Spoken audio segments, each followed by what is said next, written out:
Bismillahirrahmanirrahim. Assalamu alaikum wa rahmatullahi wa barakatuh. Bonjour à toutes et à tous. Je vais vous citer dans un instant une parole que nous avons dans nos textes qui, à la lumière de ce qui est arrivé à la Mecque, est plutôt troublante, étonnante.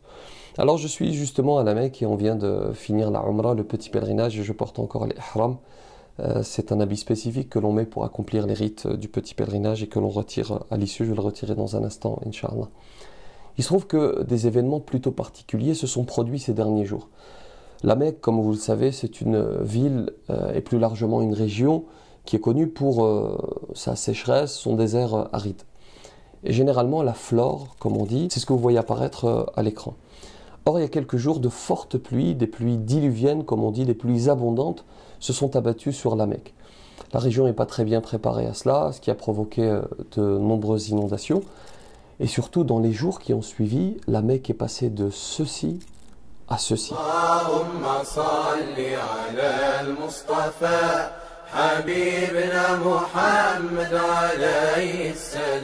Et tenez-vous bien, le prophète sallallahu alayhi wa sallam dit dans un hadith authentique: la fin du monde n'aura pas lieu avant que ne vienne le moment où la terre des Arabes redeviendra prairies et rivières.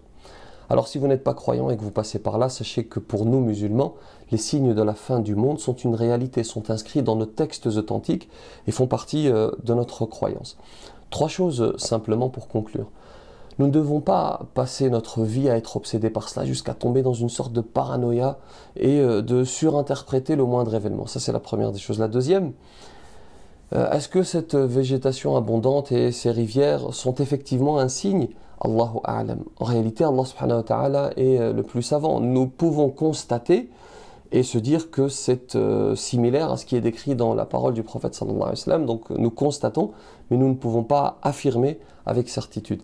Troisièmement, ce qui s'est passé ici à la Mecque, si c'est effectivement un signe mineur, n'annonce pas forcément une fin imminente. C'est-à-dire que si c'est vrai, ce phénomène n'annonce pas forcément, ce signe n'annonce pas forcément une fin imminente, parce que sachez que la venue du prophète sallallahu alayhi wa sallam, il y a 14 siècles, était déjà un signe mineur de la fin du monde. Le but de ces signes, si encore une fois ce sont de véritables signes, c'est de nous interpeller pour que nous puissions nous repentir, pour que nous puissions revenir à Dieu, nous réformer, qu'Allah subhanahu wa ta'ala nous accorde un repentir sincère. Je vous remercie pour votre attention.